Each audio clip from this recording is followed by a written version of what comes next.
put down the devices and spend that quality time. It's better to love what you have before life teaches you to love what you lost. Dory 1, this is Fire Team Delta. Dad's coming home. Welcome to the Military Veteran Dad Podcast, where it is our mission to bring every dad home. I am your host, Ben Colloy. I'm a United States Marine veteran, husband, and a father. We will bring authentic conversations to inspire action in your life so we can close the gap between the dad you are today and the dad you want to be tomorrow. This is the Military Veteran Dad Podcast. This is Military Veteran Dad. I am your host, Ben Colloy, and it is Monday. And on Monday, you know what time it is. It is time to bring an awesome dad, an awesome resource, an awesome conversation into your life to inspire you to go from the dad you were yesterday to the dad you want to be tomorrow. Today is that day, and Josh Steffens' interview today definitely hits that home right out of the park because there is so much value and wisdom, and he lays his heart down on the ground for us to really see who he is and the struggles that he's gone through. And I know that this episode will bring many dads home.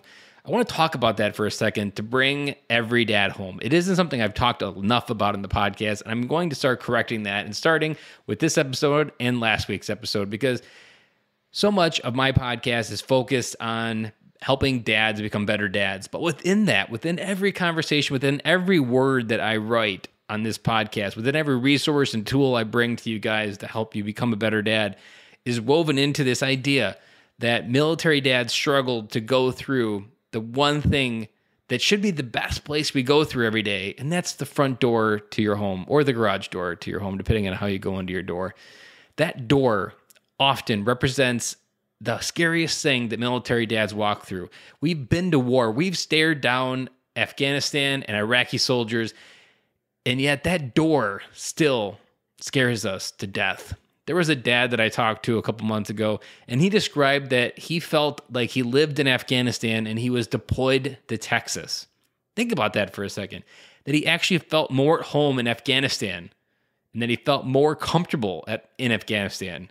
And he felt like he was deployed as a stranger in a new land, in a new world, and he was right within our borders, and he was right in Texas, and he was going home every day to his family. That is the focus of this podcast, is to take you through that journey, to recognize that it's okay to admit that. It's okay to admit that you don't like going through that door, that it scares you.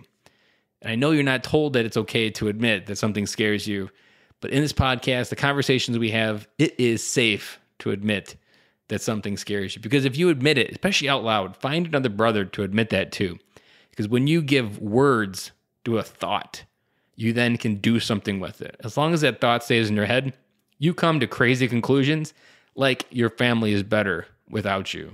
Guys, your family is never better without you.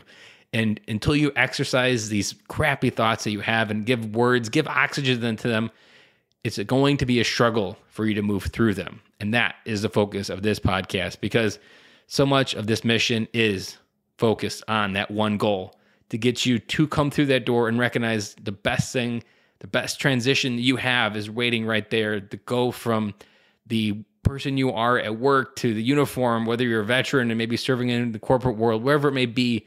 But when you come home and be dad, that is the best title that you can wear. And that's the focus of this podcast.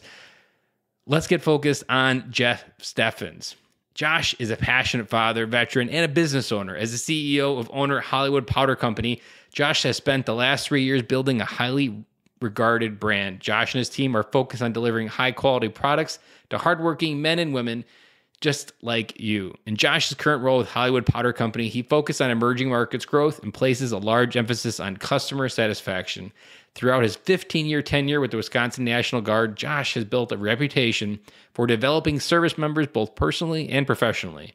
His leadership style is focused on empowering those to achieve outstanding results, no matter what their rank and position. Now that's someone I can get behind right there. Josh currently serves in the Guard in the role of Master Sergeant and is a Senior Enlisted Advisor of Intelligence within the Engineer Regiment. Josh's awards and decorations include Purple Heart, Army Accommodation Medal with Valor, 5th Award, Army Achievement Medal, 4th Award, the Fleury Medal, Valorous Unit Citation, and Afghanistan Campaign Medal with Gold Star. He's husband and father to 2 children. He's inspired daily by his family. Josh takes pride in being a father and watching his children grow up every day. When Josh isn't working, he's often spending time with his family outdoors or taking a late night, early morning run. Right after this interview, I actually drove up to Appleton and appeared on the Frag Out podcast. And it turns out Josh is about 10 minutes from Appleton, Wisconsin. And so I actually got to shake hands and have a great conversation with Josh. And I appreciate him so much because getting to meet a person that I've interviewed isn't something that happens. It happens very rarely that I actually get to meet these people in person. And Josh was just like he was on the interview. And I'm so glad to call him a friend and a fellow Wisconsinite. There aren't many people that I'm connected to in Wisconsin. And now I'm extended my family to Josh. And I know this was the beginning of a great friendship. I do want to go into a quick area that Hollywood Powder Company produces foot powder and different powders and sorts for athletes and military members of the military. He's got things called M323 liquid chalk, and my favorite, the M18 crotch coke. Now, this is essentially chafing powder, but there's a story that he talks about in the podcast, and I won't blow it, but the story tells you how this powder became about, and you get to say funny names like that, M18 crotch coke. All of that is over at militaryveterandad.com. Check out the show notes, and there is a discount code there for your purchase as well. Guys, let's get started with Josh Steffens. And don't forget to go check out his website and get yourself some M18 crotch coke to support the important areas.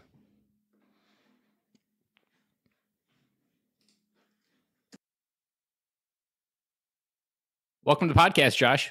Hey, Ben. Thanks for having me. Go ahead and tell us a little bit about yourself, and a little bit about your military service, and a little about your family right now. Married, have 2 kids. Son is 6. My daughter is 4. Been in the Army for just going on 15 years as a combat engineer. A few years ago, so I'm still serving, right?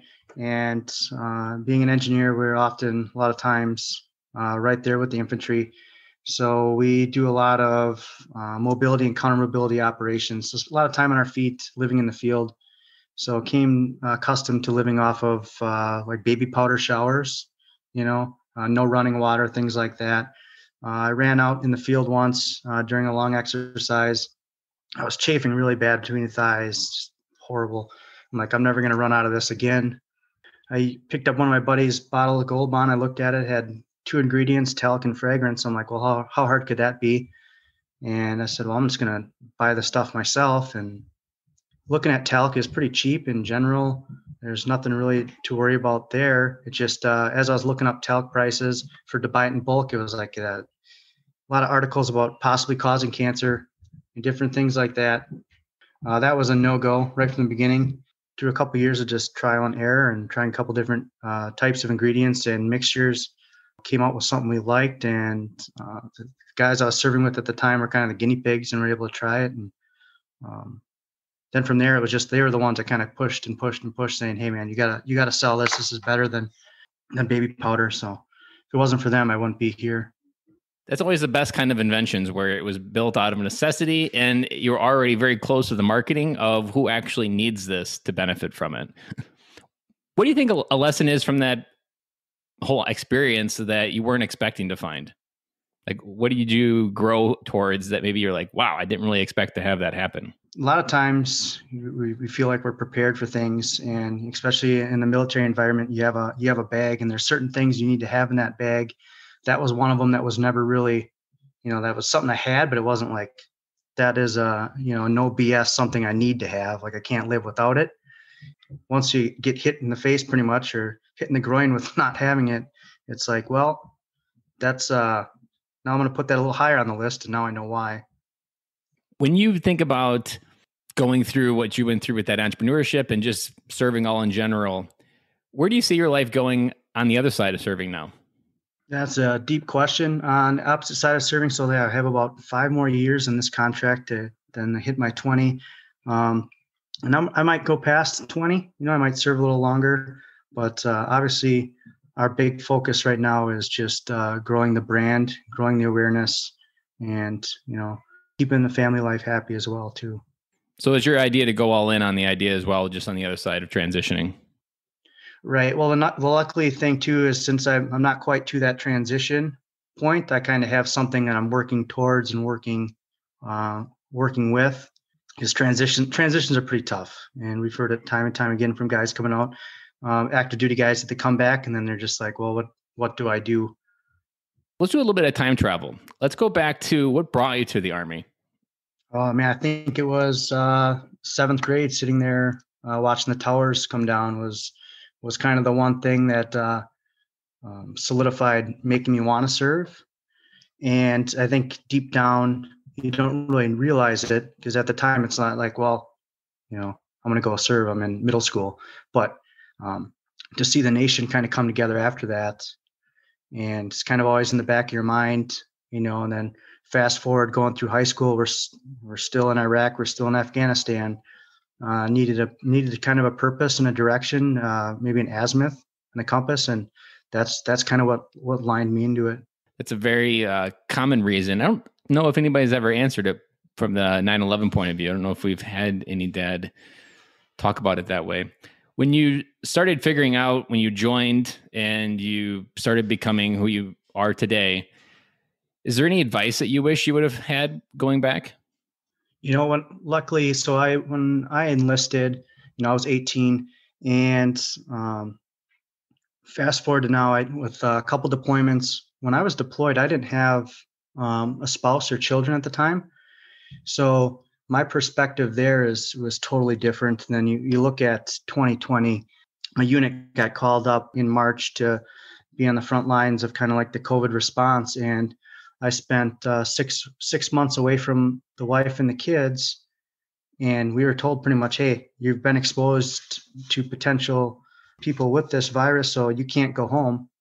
So it was a real eye opener that way. That makes me think back to when I was deployed, and I was 21 at the time, and one of our medics was a happy-go-lucky guy, and he had 2 kids back home, and there was one day there that I remember to this day where he was just, you could tell something was wrong with him. Come to find out, it was one of his son's birthdays. And it was his first birthday that he wasn't going to be home for. In this guy's room, I mean, his wooden hut was just full of hand drawings and things like that from home. So that's when it kind of really put it into perspective. Looking back at it now, it's like, man, I can't imagine going through that. I'm at least stateside, and some people will kind of say, well, that's easier than overseas deployment, and there's merits to both sides, but I think a deployment's a deployment, and I think stateside can be a little more difficult at times when you're as close. And you're still very much surrounded by Americans living everyday lives versus you're in a place where there's nothing really that you recognize, even when you're over in Iraq or Afghanistan. I can easily relate to that because I served all my time in Okinawa, and I had a little bit of perspective towards a family. I didn't have a family when I served either. I observed all these families. All we were doing was deploying to different parts of Asia, but going away and just spending Thanksgiving and Christmas with their families because we didn't have anywhere else to go.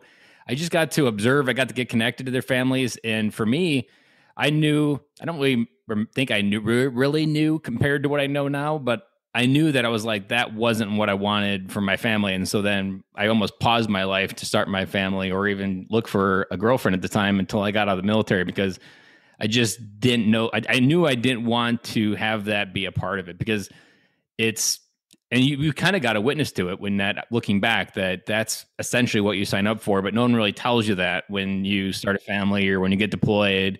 You almost hide behind that. You tell yourself this is all noble and that everything you're doing is for a reason and a cause. But at the end of the day, that doesn't matter to your 3-year-old that just misses dad. So the time when you were for the COVID response, that was the first time you deployed away from the family? Correct. Yeah, that was the first time I deployed away from the family, other than a couple weeks here or there for, schooling or, trainings. What were some of the challenges you saw when you came back home after you were allowed to come back? Initially, that first week from, when I was gone, I was pretty much living in hotels. I had a team of anywhere between 30 to 35 that were below me, and we were a pretty close-knit team. When the duty day was done, that was kind of my own time, right? And I could go run. If I was stressed out, I'd go run. I'd go work out.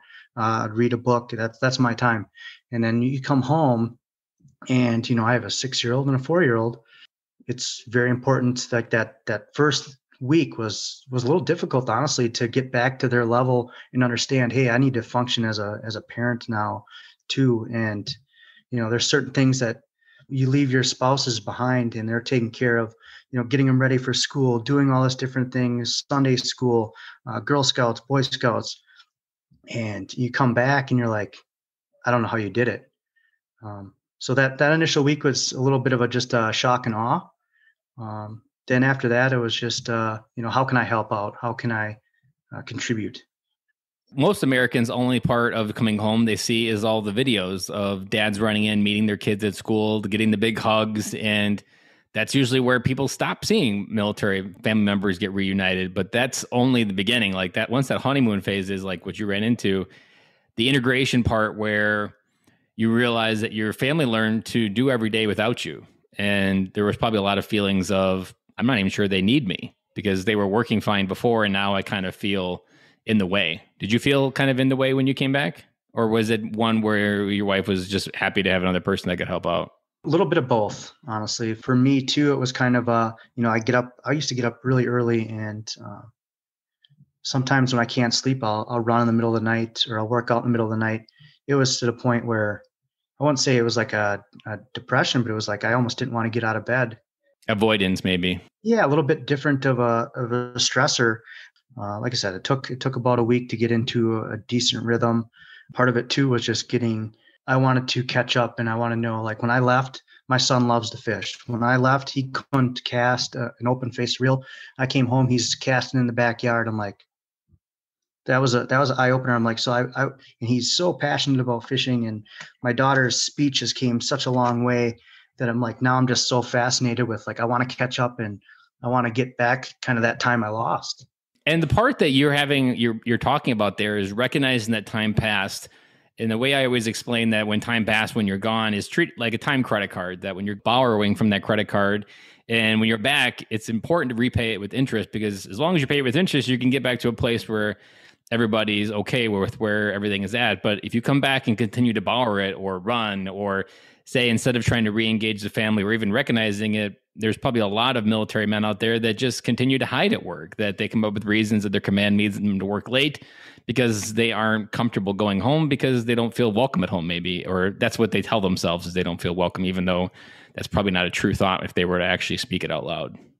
Right. I think there's a lot of bundled up. There's a lot to unpack there, because it's they don't really realize that the problem is kind of stemming from them.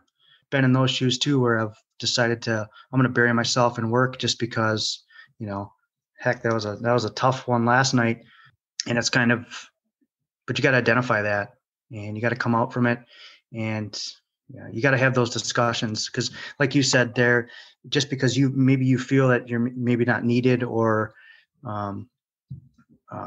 that's where you have those deep conversations, like, this is what I'm feeling, and let's talk it out.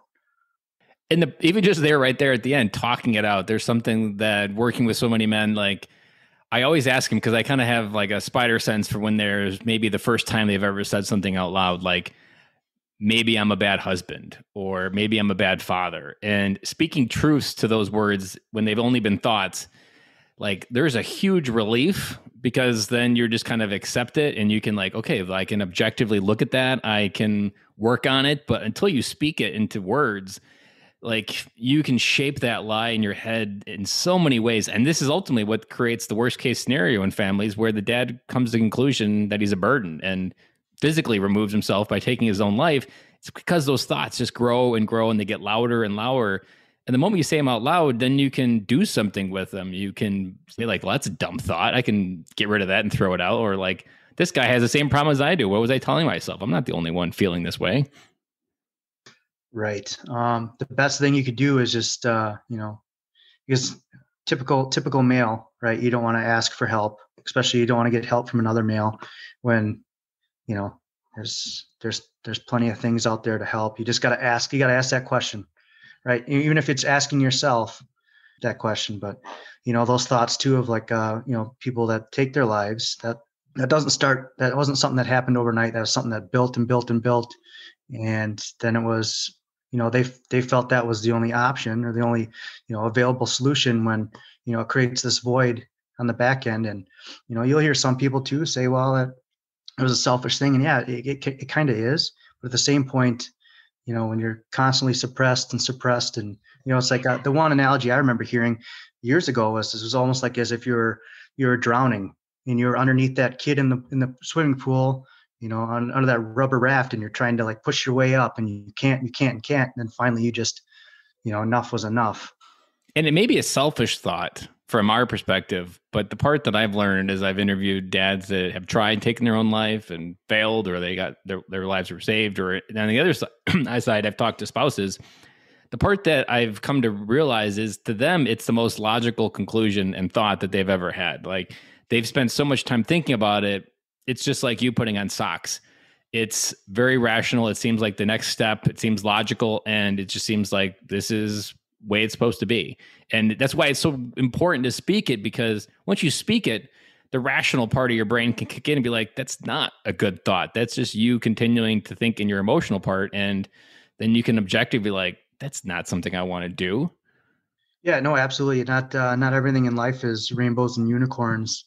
And your brain has a good way of sometimes of manipulating negative thoughts, and we can kind of get pulled into those traps. And the big thing there is to resist the trap of holding yourself up to somebody else's, expectation of you. Being a parent is one thing that keeps me grounded in that aspect. Is we have goals as a human being and as an individual, as a business. But when I can look down at my kids, they look up to me no matter what. And sometimes you gotta remind yourself that you gotta set the example. That's super powerful there, because I can't, when I did have a job, and it was probably like the last year before I was eliminated, that I really enjoyed coming in the door every day because the kids were home already. And that hero's welcome was something that I don't get anymore. I get it in like little pieces when they get off the bus, but it's not the same. And what you don't realize, and this is why it's so important to speak or just listen to podcasts or talk openly about your feelings, is sometimes you just need that reminder that to your daughter, she still loves you and she's still the first love of her life. And to your son, you're still a hero that is so high on his list of who he wants to become that you really have to fall hard in order for him to be, especially when they're younger. Like whatever you did do, maybe you like had a bad moment or you yelled or maybe you spanked even, 10 minutes later, they're right back to normal. Like you have such an ability for forgiveness. It's the internal forgiveness that usually is where we get hung up on. That's a good way to put it, and that's 100% accurate, because these, like you said, they are your hero, and there's days where you don't feel worthy of receiving it. Right, but 100% accurate. So when you came back from the COVID deployment, did your command do anything to help support the transition? Nope. Unfortunately, that's so we did what they call as like a SRP process. Sounds very formal and unemotional. Right. That's and I don't mean to talk bad about a command, but you know what? They got to pull their head out of their butt when it comes to that, because what it was a sheet of paper that had a bunch of links, like hyperlinks. And I'm not even talking, this was a nice printed piece of paper. This is something that's been photocopied for the last 20 years, Ben. And it was handed to you. And here's your resources to build a resume. Here's your resources if you feel like you don't have a purpose in life. Here's some of your education benefits. That's not one way to run a business. I want hand something to somebody and then expect them, wipe my hands clean of it and think, oh, they're going to be good. And then you turn around and look in the mirror and say, well, we got a suicide problem in the military, and we have all these veterans that need assistance with resumes. And instead of, addressing that, outsourcing it, that let it be someone else's problem. I've always said that, so in the Marine Corps, I'm not sure how the Army would talk about this, but in the Marine Corps, we always joke there's a Marine Corps order for everything. How to shave, how to do anything. Every part of your uniform has an exact guideline, regulation of how it should look. There is not a single regulation or order on how to deal with your feelings, or even that you are issued feelings and that you are capable of feeling something. Because I've often felt like if the military actually did issue an order, even if it just came down from DOD and said, we issue feelings and these are the ones you're issued and this is what you can do with them, just acknowledging it, I feel like would give many military members just the ability to like look inward and say, oh yeah, that's what that thing is. because we don't actually issue it as something we talk about, like you don't even feel safe talking about it with your brothers, even though you've just maybe been to war or even just been to COVID war on the front lines of COVID. You feel like you can do anything with them, but you feel like you can't reveal some of the deepest parts of what you're feeling because you were told that this isn't something that's Army worthy. You don't talk about feelings within the military. Right. They're very big on teaching resiliency, and especially if you're deployed, doesn't matter if you're CONUS or OCONUS, and that's deployed continental U.S. or outside the U.S. That's what CONUS and OCONUS mean. But it's essentially, they build the resiliency when you're deployed. It's mission first. It's this, and they're really good with teaching you how to take the good with the bad. And then it's like they drop you off. That bus drops off when it's time to come home. The doors open up, and as soon as you step out, you're like in the middle of nowhere, and you go to wave them down like, "Hey, bus, this isn't where I belong." And then it's like, middle finger out the window. They just keep rolling, and I think it's not intentional. I just think that we're so good about building resilience while we're serving. I mean, the military complex is the complex because it's a blob that changes hard, and unless it's legislated, generally they just ignore it and assume that they've got the better way because it's worked for the last 200 years. Why would we start asking better questions to get better results? And I've mentioned this a couple times, but it's always worth repeating that I dream of a moment where I either one, get to speak to a military unit about emotions and feelings, or I'm a CEO or in some position where I'm just coming into it or I'm speaking to the company. And the first thing I'm going to do is share my worst dad moment. Because to me, sharing my worst dad moment says two things. One, I'm not going to explode by sharing the most vulnerable story of my fatherhood to you. And two, we all have stories like this. And I just acknowledge mine in front of you and I didn't die. And I want you to feel safe to do it among your peers. And to me, like that would be so powerful as an example that we acknowledge that families do exist, and not acknowledging them doesn't make any better. I mean, the Marine Corps also has a joke that's sad, but also true. If we wanted you to have a family, we would have issued you one. So the priorities and choices of the day reflect that your family is just this thing that you have on the side, but really you need to keep serving us. Right. And essentially too, that family because you are issued a family, and that's your brothers and your sisters or your squad and your section or whatever, right? That is your family. However, everyone in that family comes from a little different walk of life, and that's a whole different topic, but that is a family. And then you leave that family to go back to a family that's, this family walks a little different, has a little different sense of humor, can say a little different things in front of the group, borderline, offensive on all levels. And then you kind of got to leave that to go back to, corporate life, or, there's certain things you can't even say that, like people, like something you'd say in the military that you're just like, oh, that's just the way it is. You say that back home and it's like, whoa, this guy's got a problem. You're like, well, yeah. And the other part that you haven't got into because you're still serving is once you lose the family that you were issued, no one really tells you that you need to find a new one and build a new one. And this is what I think gets many veterans hung up is we adopt this idea that we need to do life alone and feel isolated as like a norm, because that's what men have been doing for the last 50 years of isolating more and more, even just in the civilian world, even the examples already out there. So we become that, but we don't really realize how much we counted on that tribe of people around us that when we were having a hard day, maybe even not with family, that they were always there to help us get it through. And on the other side, we don't have any of that. We don't really realize what we had. So we don't really worry about recreating it. But to me, friends and just having people to lean on when you're having a bad day, call them up and say, hey, I'm having a bad day. Can I talk to you? That in itself can be such a transformative process for men. Yeah. And that's something too, where, we see a lot of the things too. And again, I'm still serving, so I don't really get the full spectrum on this one, but you see the 22 push-ups a day, or, a veteran with a sign and different things like that. And you talk to, like I have right next to me, I have a notebook here, people I deployed with, their names and numbers, right? And I was just looking at this before sat down with you, and I was thinking, man, if I call a couple of those individuals, I wonder how many numbers have changed, right? Or how many people are going to answer. And the other part that friendships have done for me, and why I talk about them so much, is because a huge part of what you can't see when the uniform gets removed from you, you often, and many times where you join maybe by not knowing who you are, and you don't know who you are when you take that uniform off. And maybe this has been something you've been subconsciously worried about. And now it's gone. You're like, you don't know who you are.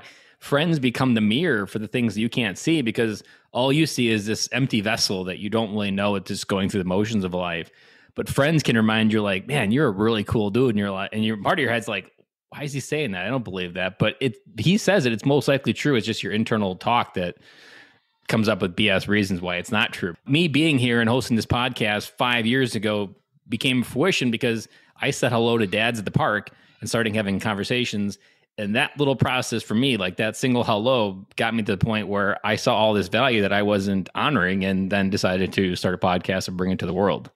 That reminds me of kind of your story too. And I've fallen into the trap where you're at the park with the kids, and then you see this other dad, and he's just kind of standing there, 20 feet away, just kind of minding his own business. And then he looks at you and it's like, oh, you look away. Like, oh man, he caught me. When it comes to it, like, I wish I would just walk over there too. And like, that's, for some reason, that's such a hard thing for me to do. And I don't get it, but I'm glad you did that. I'm glad you made that step, because, there is a lot of value to this. And that's kind of what made me gravitate towards you. For me, it was such a silly reason for why I didn't say no, because I was still pre-programmed from high school when the girl I would ask out said no for whether a dance or the date.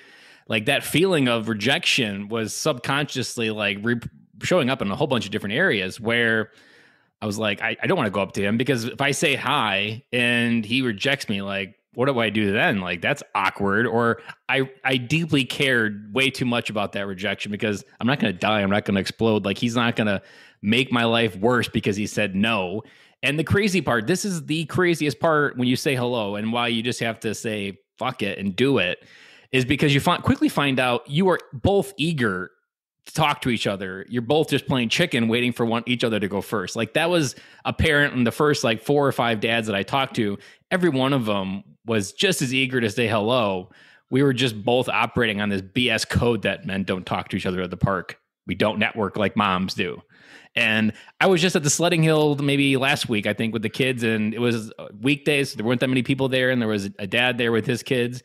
And we talked for the entire 20 minutes, and it was a really good conversation. And I came home, I told my wife, and I was like, I made a new friend at the park. And she's like, of course you did, because she's been used to this idea. And she mentioned a little bit later, she's like, I can't even believe that you keep doing that, because she doesn't like doing that. And because she still operates in that little fear a little bit.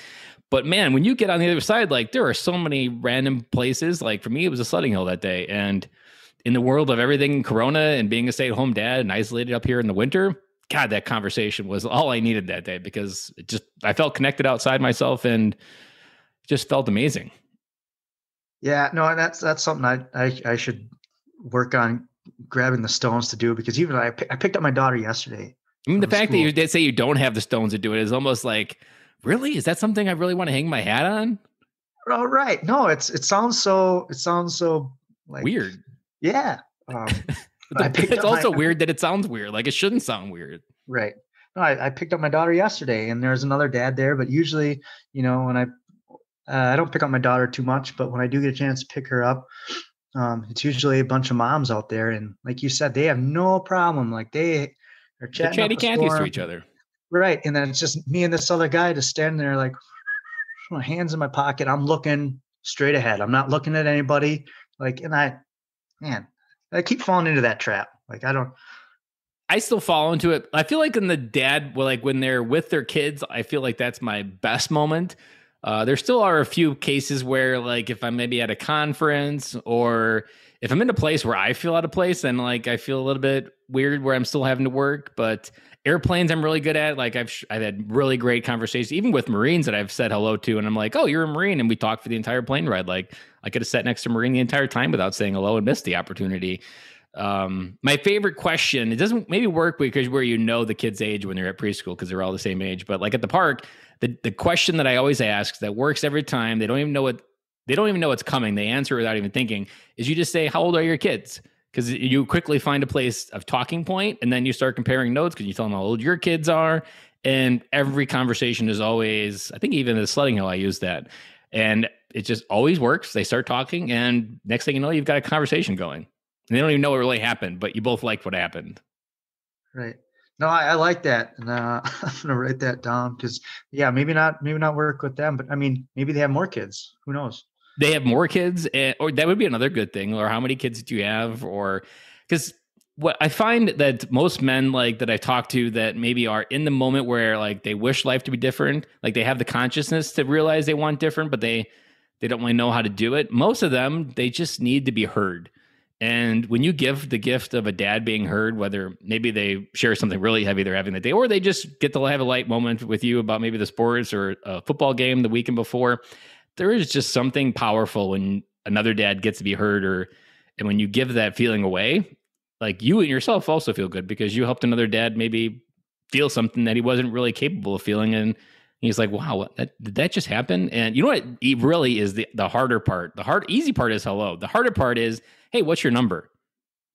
Because that's the part where I feel like I've started doing it a couple more times in 2020, but it's still, I mean, it just feels weird and awkward to ask another dad for his number so that you can text him, because once you have his number, then you have some glue to like, hey, that was a really great conversation at the park. Or also I have the phone numbers where like, hey, we're heading to the park if you want to bring your kids, so like you can kind of like coordinate it. But if you don't have their number, you can't coordinate shit. So you got to get their number. So that's really where you need to graduate to, because once you get their number, then you can repeat the success, and now you got a friend.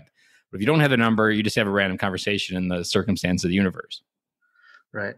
And you know what? I'm gonna take the baby step, and I gotta get that not random, but I gotta get that conversation started. And it sounds so weird. It just like it feels weird, and it shouldn't. It just And to me, that like this is the craziest part of my podcast, my story, is so much of our life is on pause until we say hello. But on the other side of that could be a conversation that changes your life forever. Like there are so many conversations on the other side of hello. I'm like, whoa, that just like completely just rocked my world for what happened, whether it be at a conference, doesn't matter. I've even had some at the grocery store where I'm just like, wow, did that randomness just happen? And like, it's crazy to think that on the other side of hello can be something you waited for your entire life, but you'll never get there because you'll miss 100% of those shots you don't take. So, I mean, think of how many shots you've missed because you haven't said hello to spark up a conversation, spark up maybe a new business venture connected with the foot powder. And like, you never know what you're going to find. And the other part that you begin, depending on where you're at with this conversation of saying hello, is when you start saying hello, you start getting perspectives and windows into other people's worlds. And what we don't realize as Americans, and even just as veterans also, there is so much world out there. And we've kind of got witness to it because we get exposed to it when we travel, when we're deployed, and we're in a melting pot of a bunch of different people's lives together from all across America. But there are so many different types of entrepreneurs. There are so many different ways that people make money. There are so many different ways, like even me being a stay-at-home dad, I wouldn't have had this idea or even thought it was possible until I heard that there was actually a stay-at-home dad convention last February when I went to a dad conference. And I was like, there's an actual convention of stay-at-home dads. There's like enough stay-at-home dads in the United States. There's a convention. Yeah, there's like 300 people go. I'm like, whoa. So that sparked my entire world of like, whoa. And it's been unwinding ever since. no, I had that problem too. And you brought up the business, which is a good point. Like a lot of times, the perspective is very powerful. And a lot of times, like I wouldn't even have a conversation where until someone really asks you like, oh, what do you do? What do you do for work? It's not something I feel like it's kind of like a pretentious or a pushy subject where like, hey, I own my own business and I'm doing this. Whereas like, I'm not trying to sell or gain another follower or grab anything like that. But I kind of shy away from that the same way I kind of shy away from those random conversations with dads or, anybody. And it's not good, because I've had plenty of conversations where like, man, that person said, that's the coolest thing I've heard. And they, then they're sending you messages later, like, hey, I really like your products. And it's actually opened up the window to, getting into stores and different things like that, where it's like, I mean, you never know if you're on an airplane, if you're sitting next to a Target product manager, be like, yeah, this is an amazing product that we need to have on the stores of Target. And you're like, absolutely. Whoa, did that just happen? Right. Last year I was flying back from Alaska in February, and I met a lady that runs her own business here in the Valley of Wisconsin, where I forget what it's called, but it focuses on students outside of school if they have areas of emphasis they need to work on. Where she kind of started this, and like she had pamphlets with her, all this different stuff. And I'm like, well, gave her my business card and different things like that. And I'm like, we're going pretty much to the same spot. But I'm like, you don't even know. And I feel it's a little easier on an airplane. Maybe not at first, I can dive into a book on an airplane, but even then, after you put the book aside and then just say, oh, where are you going? Where are you coming from? That's the best way to start there, because you're both on a plane. You're both going somewhere.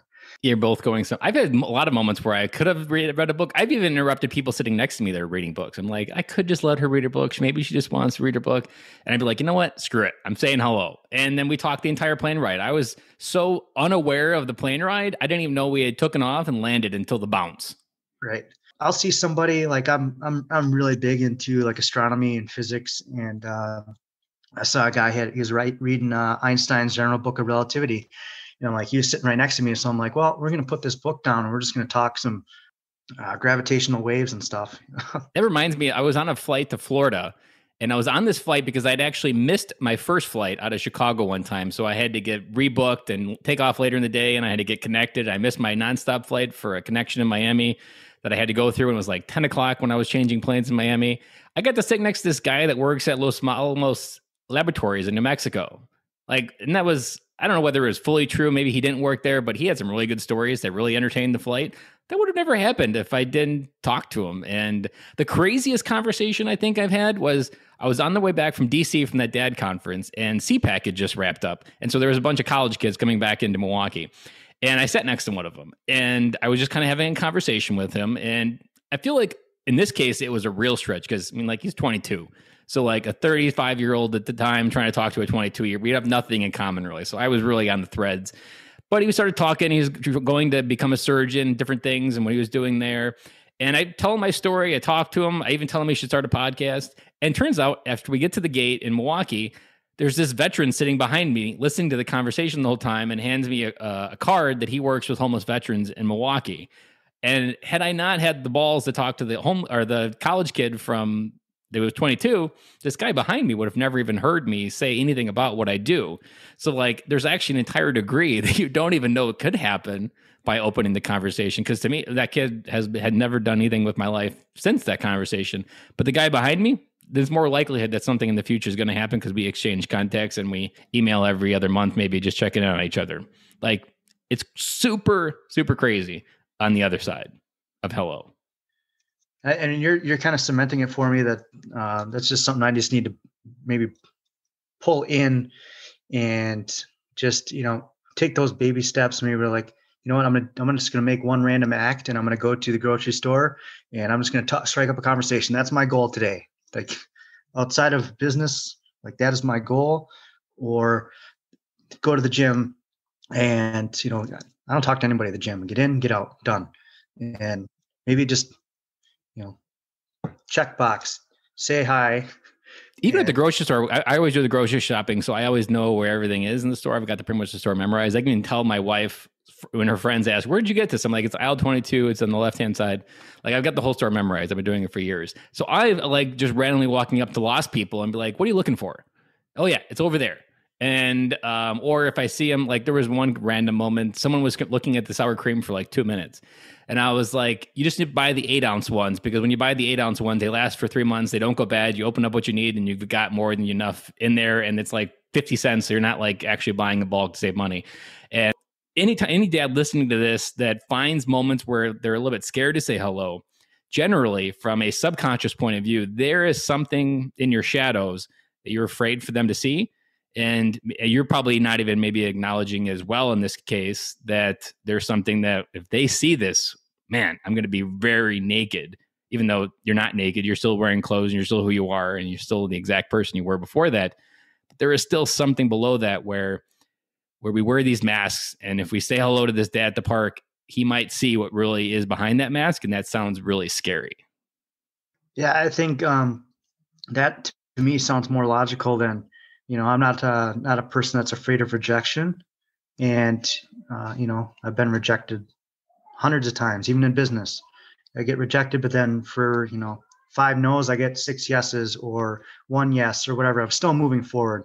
I think that's more relevant, honestly, with what you just said, with, deep down, something in my conscious maybe that is Afraid to be seen. right. I don't know what it is, but we're all a little self-conscious on certain days. But I think, man, that's pretty deep. It's a lot to unpack there, and I think that's what sounds like it makes the most sense to me is, what we're afraid of showing others really isn't, we shouldn't be scared of it, but like for me, I don't know what it is, but I think that there's something there. And a lot of times where my thread goes back to asking girls out in high school, but the thread generally goes back to a moment sometime probably between where you didn't remember anything when you were born and when a toddler, or between like 5 and 10 maybe, or even in your teenage, where you were subconsciously avoiding doing something. And now your brain understands this emotion because it understood it back then. It understood that to survive, to get alive, to stay alive each day as a kid, I had to avoid this moment in time. As long as I avoided it, I made it to the next day. But now as an adult, you've implanted that same subconscious behavior into other ways that avoid you doing some of the same things. Even though the result is completely different, you still have the same emotional condition response to it. That's an eye opener for me. I'm sorry. I said to really think about it, because like you said, maybe you're suppressing something that is there, that you don't know what it is, or maybe you see some people and they can just walk right up into any conversation anywhere. It doesn't matter. You think, man, this person's kind of obnoxious, or when in actuality, I'm like, I kind of wish that I had more just of that. do that and just you see those people and they're so lively and they're so bubbly, and it's like, I'm just kind of like on that straight and narrow, where like, I got to do this to do this to do this to do this. And getting to that point would be great, because that's, like you said, you never know who you're going to meet along the way. And ideas and perspectives come in all shapes and sizes, and sometimes that's all you need is a different way or a different idea, and off you go. And a common one for dads that served in war, that lost a friend, it comes from almost shame that I couldn't do more, or that he didn't come home. And many times we just feel like we can't acknowledge that emotion, that maybe we're not dealing with the loss of a friend in war, or we just feel like we shouldn't be here. Like, why did I live and he died type questions that don't really have an answer. And in some cases, when we go up into a conversation, we feel like a person could figure that out, that I still feel shame that I'm here and my friend's not, or I don't feel worthy of being here, so I hide.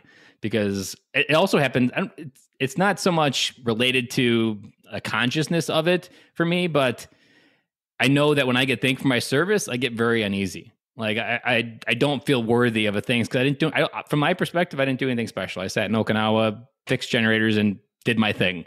And it's just a mask that I'm feeling that I'm not acknowledging. And it's these little micro moments that allow us to gain perspective. And I really didn't even just get that perspective till like 2 weeks ago when I interviewed someone, Rachel Duffy, on the podcast, where I realized that when people thank me, I get really uneasy. And that uneasiness is because I don't honor my own service, and I don't feel noble to receive what they've given me. Right. Again, there too, there's a fair amount to unpack. So when I deployed, I lost a good friend and a team leader on October 2nd, 2009. And on that night, I remember everything that happened. I remember my last conversation with this individual. His name was Ryan Adams from Rhinelander, Wisconsin. And good friend, a good mentor, a good team leader. And I remember everything that happened that day to the night of, and everything that led up to it. And immediately after, the night he was killed, we were ambushed. 7 of us were wounded, myself included.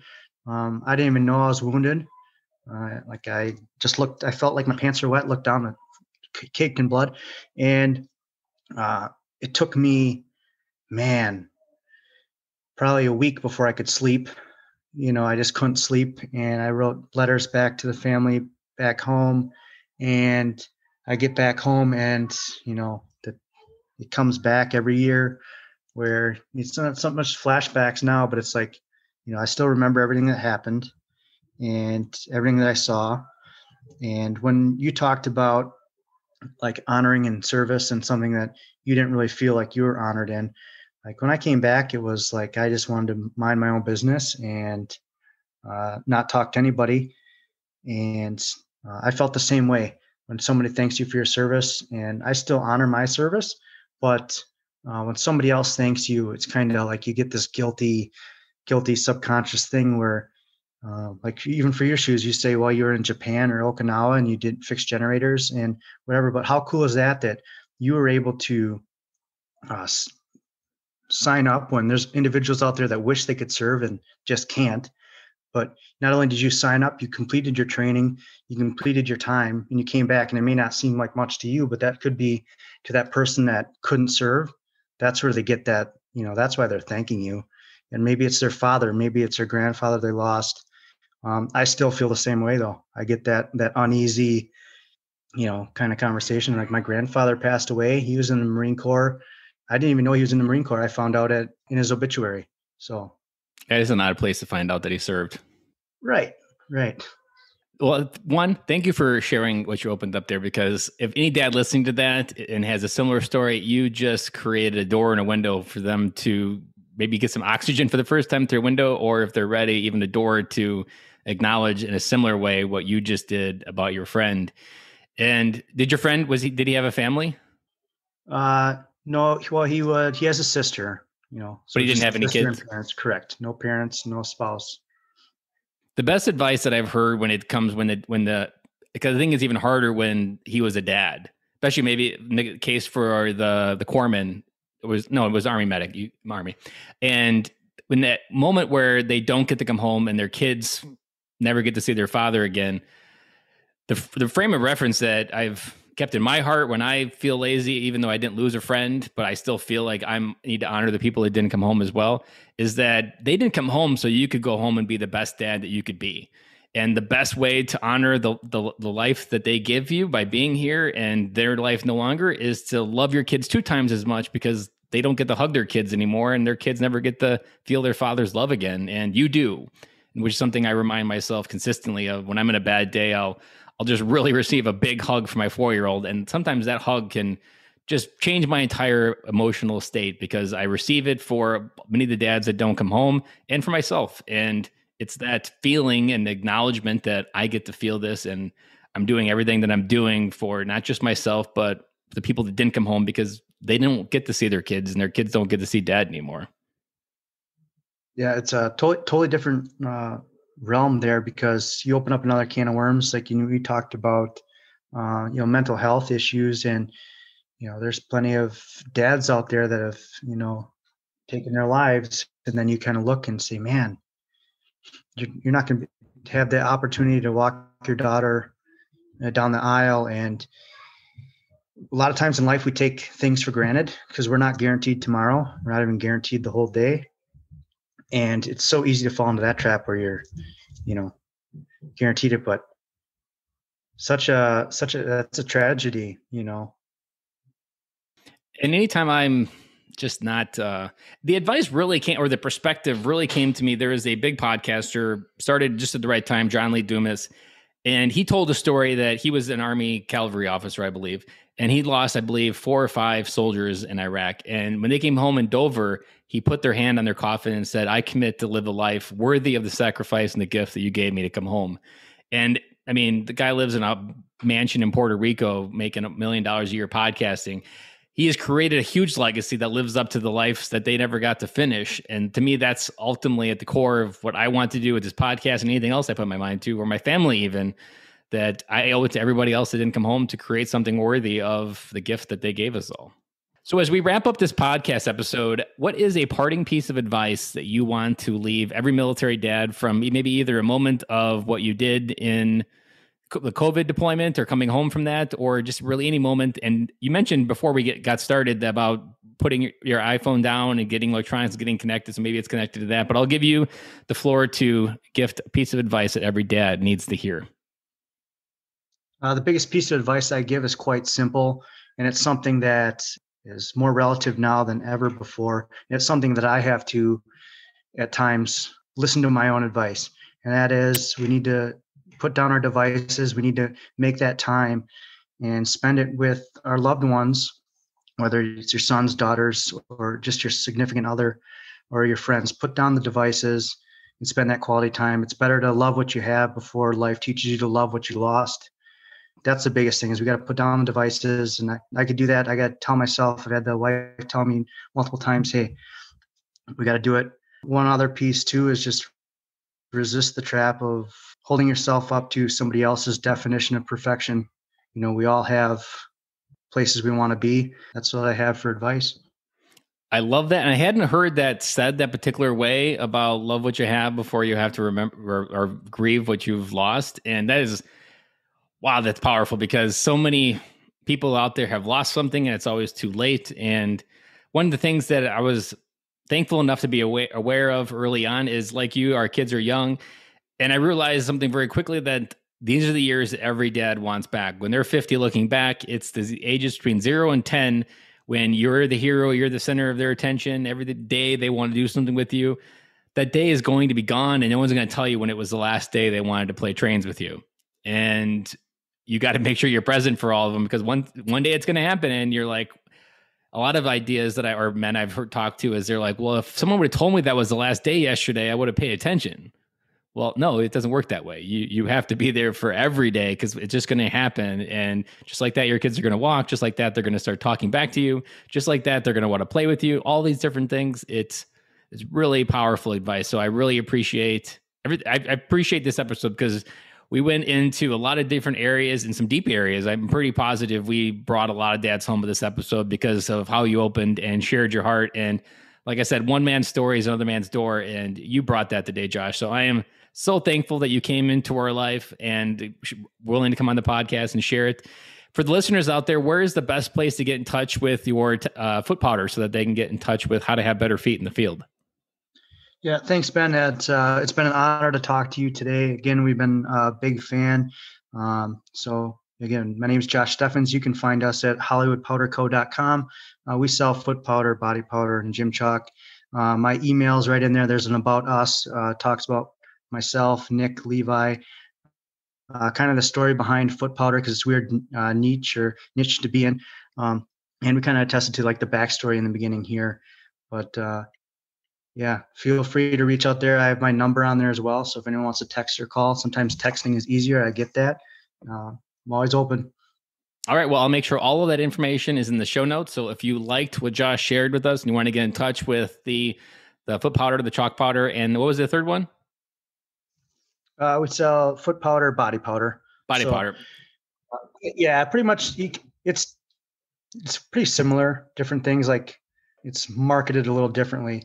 Well, again, I can't tell you, I thank you enough. All of that information will be down there in the show notes if you want to get connected. Josh, thank you for coming on the podcast today, and you have a great rest of your day. Thanks, Ben. Thank you for listening to today's episode with Josh Steffens. For all the latest information about this episode, head on over to militaryveterandad.com, including the show notes where everything about getting connected with Hollywood Powder Co. is available. Facebook, Instagram, their website, it's all there. And if you want to go ahead and remember to grab your own M18 crotch coke, it's all there on hollywoodpowder.com, and it's all there also in our show notes on militaryveterandad.com as well. So my big takeaway of this episode was that quote that just hit me. And I'd never heard it said like that, but just to remind you of what that quote was, because it was so powerful, put down the devices and spend that quality time. It's better to have loved what you have before life teaches you to love what you've lost. And isn't that the truth for most military dads that have lost a friend in war? Because you don't really realize the strength and the quality of your friendship until you don't have it. And then you spend the next however many years trying to get that friendship back or reconciling the emotion of that person no longer being in your life. And it's sad, ironic, and however you want to label it, but the idea that we have to lose something in life before we realize what we have, whether it be our health. How many people don't wake up through their health crisis until they actually have a crisis, till they have a heart attack? How many people are a walking billboard for a heart attack but don't realize it until they have a heart attack? How many people prioritize their career right up until the point where their wife asks them for a divorce and they're like, oh, it's gone. And now you got to try to figure out how to love what you've lost because it's gone and it's too late. So the main message that I want to remind you of this episode and my big takeaway is just remembering to love what you have. I was recently reminded of this throughout the last 2020 of just reflecting on it, all the different memories, positive and negative. And if you've been following the podcast, I've been talking about my life in 2020 and what's going on. So much of it has been a yo-yo of, man, that was an awesome moment, or man, I feel like I just wanted to quit. But in the heat of it, I am thankful that I've been there and I have been reflecting on and loving the time that I do have and loving the life that I do have. Even though it's hard, it's still a life that, man, I know 5, 10, 20 years down the road, I'm going to reflect on these years as some of my best years and hopefully the best years of many more to come. But man, no matter what happens, I know that this year was one that, or last year was one that just really moved me in a way that grounded me and made me a better dad and brought more of that out. And again, put down the devices and spend that quality time. It's better to love what you have before life teaches you to love what you lost. If that quote resonated, if that quote hit you in a place that you weren't expecting, head on over to bencloy.com. There is a free coaching call, a discovery call where we can unpack what it means for you with that quote, figure out where you're out of alignment, and truly get you to come home to your family. Maybe for the first time because you've been running from your family for so long without really knowing it. And again, head on over to bencloy.com. There's a free 45-minute discovery call there waiting for you. I help men, it's part of our signature coaching program, to come back home to their family, to re-engage with everything that is fatherhood, with being the husband that your wife needs, to being the human being that you need for yourself. Because a lot of coming home is actually beginning to love yourself. Because when you have something inside, then you can give abundant to something on the outside. And you can't give what you don't have. Guys, as always, I appreciate you listening to the podcast. And I'll talk to you guys again on Friday.